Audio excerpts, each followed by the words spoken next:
prépare de bon? C'est du pain frotté à l'ail. Mais il vient d'où cet ail? De la Lomagne, une région située entre le Gers et le Tarn-et-Garonne. Et c'est Christiane, une productrice d'ail blanc de Lomagne depuis 4 générations, qui va raconter l'histoire de ce précieux condiment à Julia, une jeune Toulousaine de 10 ans. Bon, d'abord, il faut de la terre. On appelle ça un argilo-calcaire. Et donc, il faut aussi de l'ail. On plante une gousse.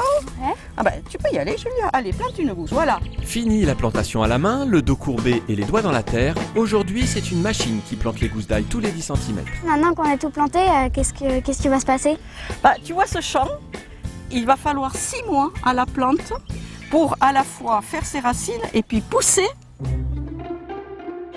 L'ail blanc est sorti de terre, c'est l'heure de la récolte.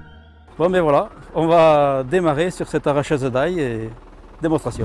Claude est un spécialiste de l'arrachage en germe, une méthode qui consiste à récolter l'ail avec sa fanne pour en faire par la suite une botte, un procédé qui recèle un petit secret. Le secret, c'est de bien conduire pour ne pas trop en louper. Autre méthode pour récolter l'ail blanc de Lomagne, l'arrachage par équeutage. Cette récolte est acheminée vers un couteau, elles vont être coupées, elles vont tomber sur un tapis.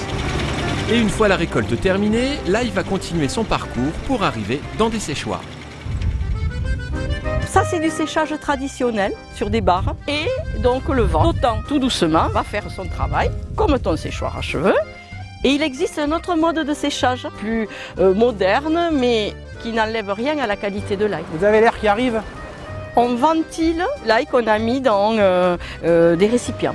Une fois l'ail séché, il est enfin prêt pour un bon nettoyage. Une étape magique qui permet à l'ail de dévoiler sa belle robe blanche.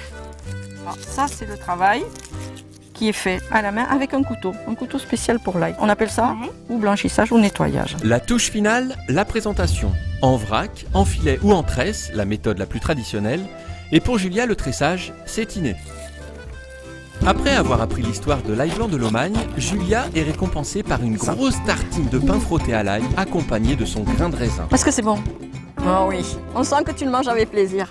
Et Julia n'est pas au bout de ses surprises, l'ail blanc de Lomagne est aussi un concentré de bienfaits. En mangeant de l'ail, tu te fais plaisir, mais alors en plus, tu fais du bien à ton cœur, parce que c'est bon pour la circulation du sang. Tu fais du bien au moral. En fait, l'ail, il faut en avoir dans sa cuisine tout le temps parce que ça sert pour la cuisine, ça sert pour se soigner et puis ça sert pour goûter. C'est bon, hein? Ouais.